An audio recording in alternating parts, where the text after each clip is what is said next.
बिस्मिल्लाहिर्रहमानिर्रहीम। अस्सलामुअलैकुम dear students. आज हम अपनी फ़िज़िक्स का पहला ऑफिशियल लेक्चर पढ़ने जा रहे हैं और इस चैप्टर जो हम स्टार्ट कर रहे हैं इसका नाम है इलेक्ट्रोस्टैटिक्स। इसकी डेफिनेशन पहले हम पढ़ चुके होंगे क्लास 10th में भी, यहाँ पे उसकी रिवीजन है। सबसे पहले हम इसकी डेफिनेशन की तरफ ही आ जाते हैं। हमारे पास इसकी डेफिनेशन है study of electric charge at rest. मतलब ये है कि इसके अंदर हमने पढ़ना क्या है, इसके अंदर हमने इलेक्ट्रिक चार्जेस को स्टडी करना है, उनकी करेक्टरिस्टिक्स को स्टडी करना है। लेकिन किस वक्त? उस वक्त जब वो तमाम चार्जेस रेस्ट पोजीशन के अंदर होंगे, कि रेस्ट पोजीशन पे रहते हुए उनके अंदर कौन कौन सी करेक्टरिस्टिक्स पाई जाती हैं। Under the action of electric force, जब उनके ऊपर कोई इलेक्ट्रिक फोर्स अमल कर रही हो। इलेक्ट्रिक फोर्स क्या होती है ये हम आगे जाके देखेंगे अभी, कि ये बेसिकली एक फोर्स है जो किसी भी दो चार्जेस के दरमियान में पाई जाती है, जिसकी वजह से वो दोनों एक दूसरे को अट्रैक्ट भी कर सकते हैं या रिपेल भी कर सकते हैं। तो ये बेसिकली हमारे पास स्टडी है इलेक्ट्रिक चार्ज की, और जब वो कहाँ पे होंगे? रेस्ट पे होंगे। तो सबसे पहले नेक्स्ट पे हम डेफिनेशन एक और देख लेते हैं। वो है जी हमारे पास इलेक्ट्रिक चार्ज। इलेक्ट्रिक चार्ज किसको कहेंगे हम? ये भी रिवीजन है हमारे पास पहले से। Charge is the intrinsic property of fundamental particles. मतलब ये है कि हमारे पास कुदरत ने जितने भी बुनियादी पार्टिकल्स दिए हैं हमें, ये उन पार्टिकल्स की एक प्रॉपर्टी का नाम है। बेसिकली पार्टिकल्स कौन कौन से हैं? जैसे हमारे पास इलेक्ट्रॉन एक पार्टिकल, प्रोटॉन हमारे पास एक पार्टिकल्स है, न्यूट्रॉन हमारे पास एक पार्टिकल्स है। अब इलेक्ट्रॉन और प्रोटॉन तो ऐसे पार्टिकल्स हैं जो एक दूसरे को अट्रैक्ट करते हैं। इसी तरह से प्रोटॉन प्रोटॉन को रिपेल करता है, इलेक्ट्रॉन इलेक्ट्रॉन को रिपेल करता है, लेकिन इलेक्ट्रॉन और प्रोटॉन दोनों एक दूसरे को अट्रैक्ट करते हैं। अब यहाँ पे अगर हमारे पास न्यूट्रॉन आ जाए तो न्यूट्रॉन ना तो अट्रैक्ट करेगा ना ही रिपेल करेगा। इट मीन्स दैट जब अगर न्यूट्रॉन अट्रैक्ट भी नहीं करा, रिपेल भी नहीं करा, तो इसका मतलब ये हुआ कि न्यूट्रॉन के ऊपर कोई इलेक्ट्रिक चार्ज मौजूद नहीं है। इट मीन्स दैट न्यूट्रॉन के ऊपर कोई ऐसी प्रॉपर्टी नहीं है जिसकी बुनियाद पे वो अट्रैक्ट कर सके या रिपेल कर सके। But on the other hand we have electron and a proton. These two particle have the property to attract or repel. So basically attraction और रिपल्शन की ही प्रॉपर्टी है, जिसको हम नाम क्या दे रहे हैं? इलेक्ट्रिक चार्ज का नाम दे रहे हैं। The property of a certain particle, next पे दूसरी लाइन है हमारे पास है, the property of certain particles.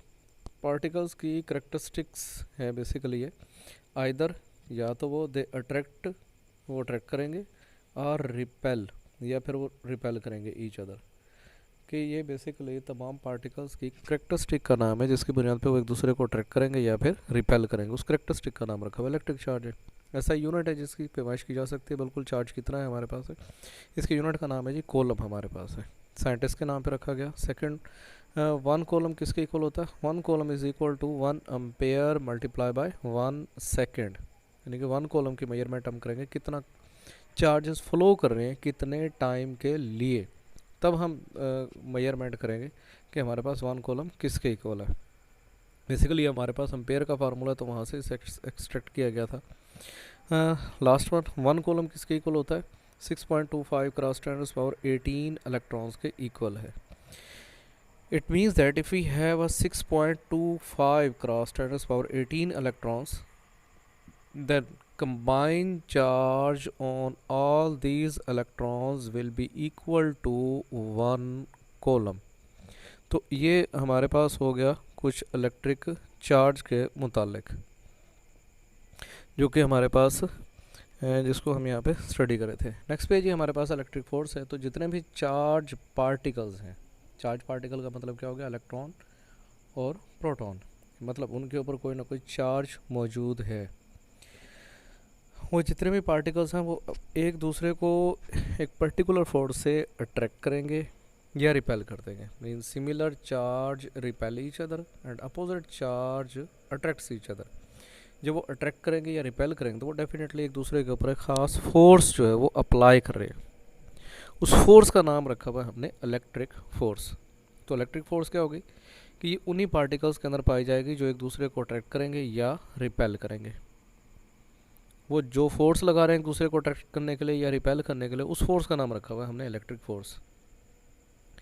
अब इस फोर्स की एप्लीकेशंस कहाँ पे हैं? जस्ट लाइक एटम के अंदर इसको अप्लाई किया गया है कुदरत के अंदर। नेचुरल मालिक्यूल्स जो बनते हैं उसमें भी मुख्तलिफ एटम्स की कम्बिनेशन है, तो वो तमाम एटम्स जो आपस में ग्रुप बना लेते हैं और मालिक्यूल बन जाता है। तो वो ग्रुप किस वजह से बना? वो बेसिकली बना है आपका फोर्स ऑफ अट्रैक्शन की वजह से बना है। तो अब ये फोर्स ऑफ अट्रैक्शन जो थी हमारे पास क्या आ गई, जो चार्जेस के दरमियान में मौजूद है, तो इसे हमने क्या नाम दे दिया? इलेक्ट्रिक फोर्स का नाम हमने दे दिया इसको।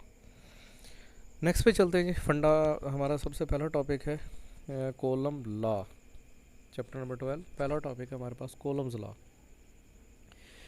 इस लॉ के मुतालिक थोड़ा सा इंट्रोडक्शन है। सबसे पहले हमारे पास है कि इस लॉ का एडवांटेज क्या है कि this law gives us the quantitative measurement of electric force. ये जो इलेक्ट्रिक फोर्स हम पढ़ रहे थे कि similar charge repel each other and opposite charge attract each other, वो अट्रैक्ट तो करते हैं लेकिन वो फोर्स कितनी लगा रहे हैं एक दूसरे के ऊपर, कितनी फोर्स अब एक दूसरे को अट्रैक्ट करते हैं या रिपेल कर सकते हैं, उसकी मैग्नीट्यूड क्या होगी, उसकी मिकदार कितनी है between the two point charge. कोई भी दो चार्ज हैं जो अट्रैक्ट करें या रिपेल करें, तो उनकी जो फोर्स है उसको मैयर करना है कि वो फोर्स उनकी 1 न्यूटन है, 2 न्यूटन है, 3 न्यूटन है, 4 न्यूटन है।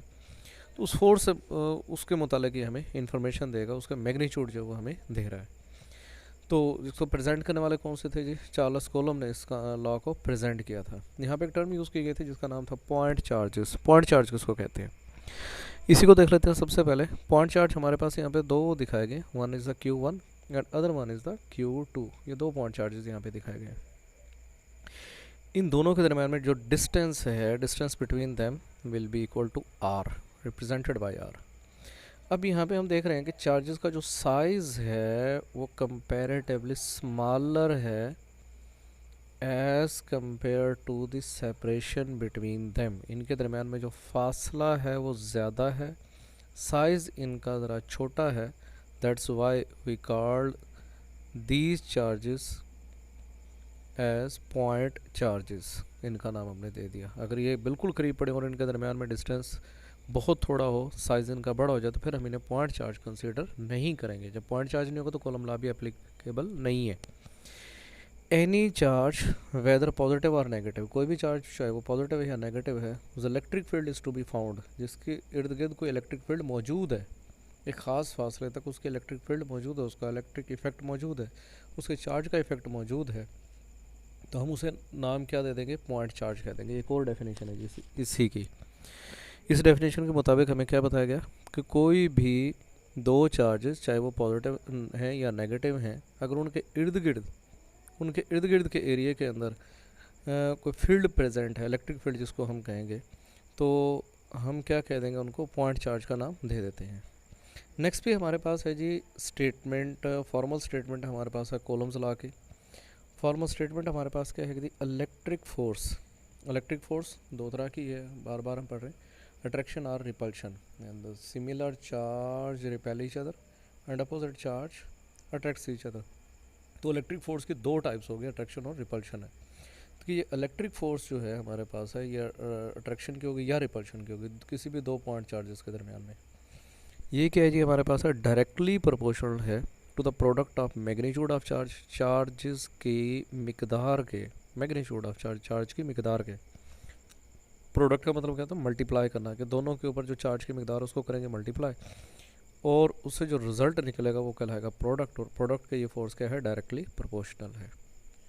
इट मीन्स दैट उनका प्रोडक्ट जितना ज़्यादा होगा, ये जो फोर्स है ये भी उतनी ही ज़्यादा होगी। और उनका प्रोडक्ट्स का वैल्यू अगर कम आ जाती है तो हम क्या कहेंगे? इनके ऊपर जो फोर्स है वो भी, हमारे पास इलेक्ट्रिक फोर्स है वो भी कम होगी। सेकेंड पार्ट इसका क्या है जी? Inversely proportional. ये फोर्स कम हो रही है, किस तरह से जी? Square of the distance between them, इनके दरमियान में फासला के स्केयर के इन्वर्सली प्रोपोर्शनल है ये हमारे पास। इट मीन्स दैट कि इनके दरमियान में जो डिस्टेंस है अगर हम उसको चेंज करेंगे तब भी ये फोर्स इफेक्ट करेगी। तभी तक हमें क्या पता चला कि इस फोर्स का डिपेंड्स कितनी बातों पे करेगी, दो चीज़ों पे कर रही है यहाँ पर तक। Number 1 magnitude of charge, number 2 distance between them. तीसरा फैक्टर अभी नेक्स्ट पे है जिसको हम आगे पढ़ना चाह रहे हैं, इसको फर्दर एक्सप्लेन करेंगे। इस लॉ को हमारे पास है यहाँ पे कंसीडर 2 पॉइंट चार्ज, हमें 2 पॉइंट चार्ज दिखाए हैं, वन नेम एस Q1, दूसरे का नाम हमने क्या रखा हुआ है Q2। और इनके दरमियान में क्या है डिस्टेंस, और हमें पता है कि डिस्टेंस इन दोनों के दरमियान में काफ़ी ज़्यादा रखा गया है ताकि ये पॉइंट चार्ज ही हम इनको डिक्लेयर कर सकेंगे। दरमियान में जो डिस्टेंस है उसको हमने रिप्रेजेंट किससे कर दिया, R से। तो first part of this law क्या था जी कि इलेक्ट्रिक फोर्स जो होगी वो क्या होगी हमारे पास डायरेक्टली प्रोपोर्शनल होती है product of magnitude of charge. It means that कि ये फोर्स डायरेक्टली प्रोपोर्शनल का साइन है। ये दोनों चार्ज हैं Q1 और Q2, दोनों के मैग्नीट्यूड लिया हुआ और दोनों के मैग्नीट्यूड का ये क्या है प्रोडक्ट को इंडिकेट करता है। तो Q1 और Q2 का जो प्रोडक्ट है ये फोर्स उसके डायरेक्टली प्रोपोर्शनल है। सेकंड पार्ट यही फोर्स क्या है जी हमारे पास inversely proportional 1/r square of the distance between that mean दोनों फासले के स्केयर के, ये हमारे पास इन्वर्सली प्रोपोर्शनल है। दोनों पार्ट्स को कंबाइन करेंगे तो हमारे पास क्या आ गया F, और आगे हमारे पास है जी प्रोपोर्शनल है Q1 Q2 over R square के।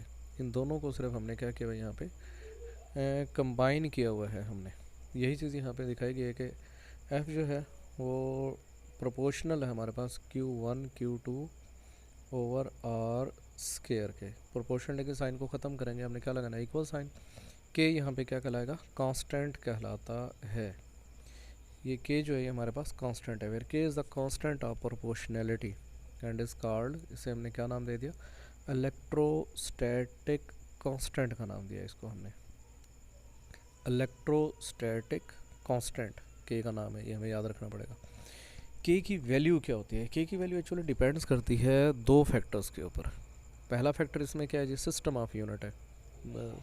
हम जो नॉर्मली यूज़ करते हैं वो हमारे पास है SI सिस्टम इंटरनेशनल, जो हम यूज़ करें SI, उसके अंदर क्या है जी हमारे पास है फोर्स का यूनिट है न्यूटन, चार्ज का है कॉलम, और डिस्टेंस का क्या है जी हमारे पास है मीटर।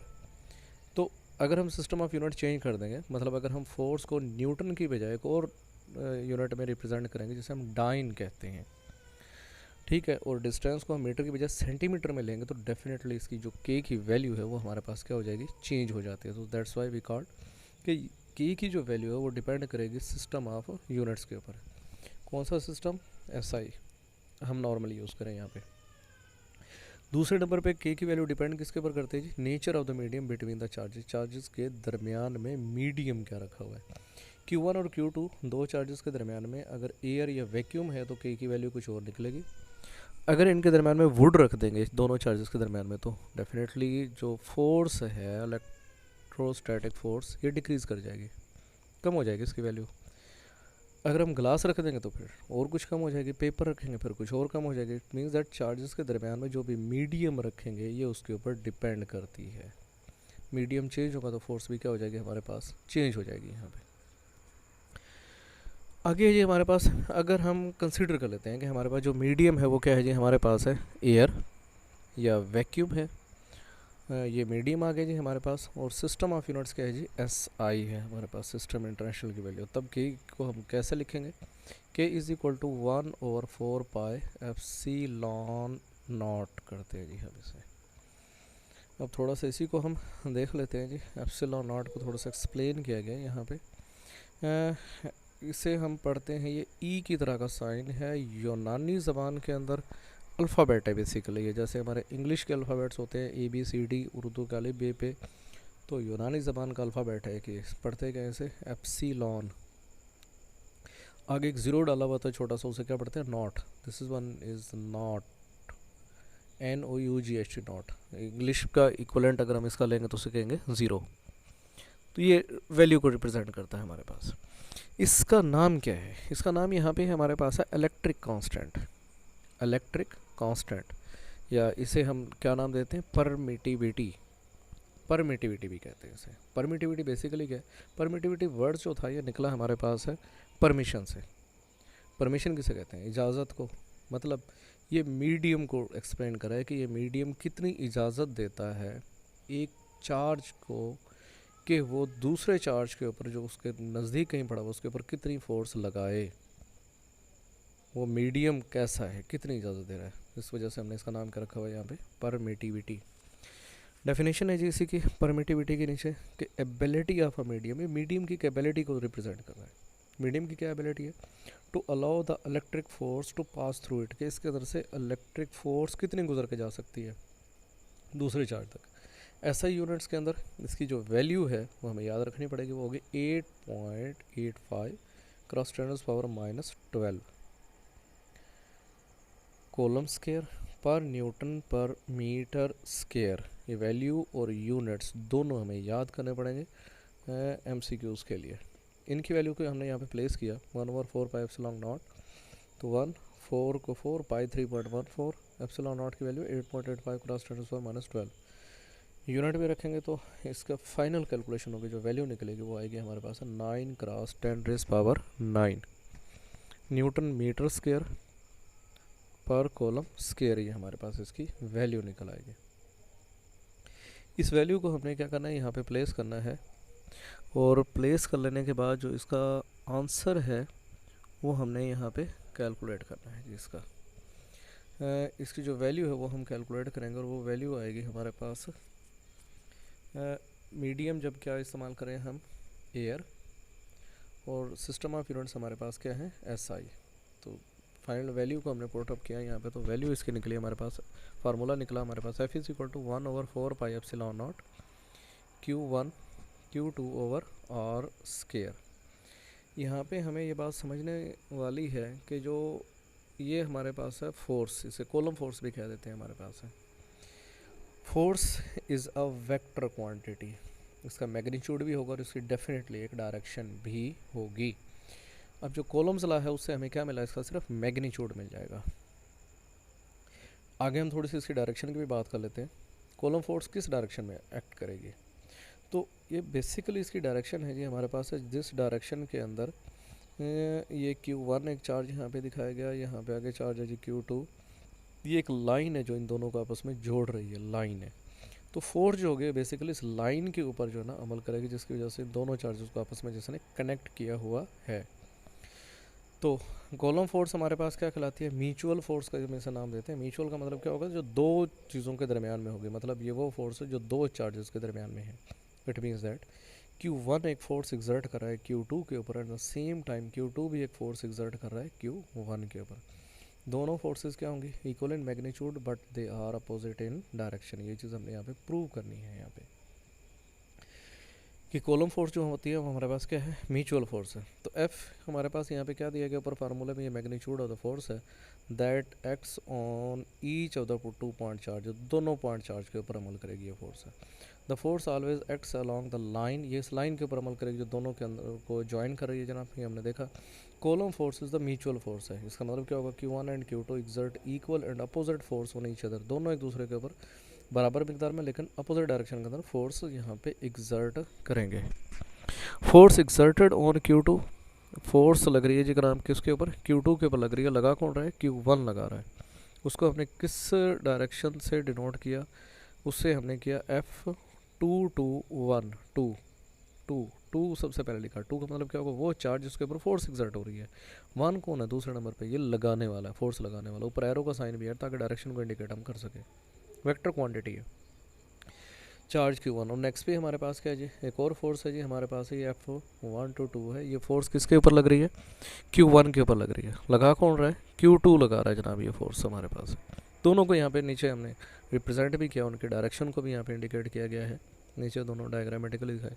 ये यूनिट वेक्टर है हमारे पास, R यूनिट वेक्टर, जो डायरेक्शन को रिप्रेजेंट करने के लिए इस्तेमाल किया जाता है। और ये इस R यूनिट वेक्टर के ऊपर हेड भी डला हुआ है, तो आपको नज़र आ रहा होगा R के साथ लिखा हुआ है 2 1, मत मीन्स दैट ये फोर्स लग रही है किसके ऊपर, 2 के ऊपर। चली कहाँ से है, 1 से, डायरेक्शन आ गई हमारे पास है। एट द सेम सेंस अगर हम नीचे जाके देखेंगे तो हमें पता चलेगा कि हमारे पास एक और जो है वो मौजूद है यहाँ पे फोर्स F122, मतलब ये 1 पे लग रही है, लगाने वाला कौन है, 2। ये 1 पे एग्जर्ट हो रही है, लगा कौन रहा है, ये 2 इसको रिपेल करके कहीं आगे की तरफ भेज रहा है, और ये डायरेक्शन को इंडिकेट भी किया गया हमने R1 2 के साथ, ऊपर क्या डाला हुआ है डाला इसके।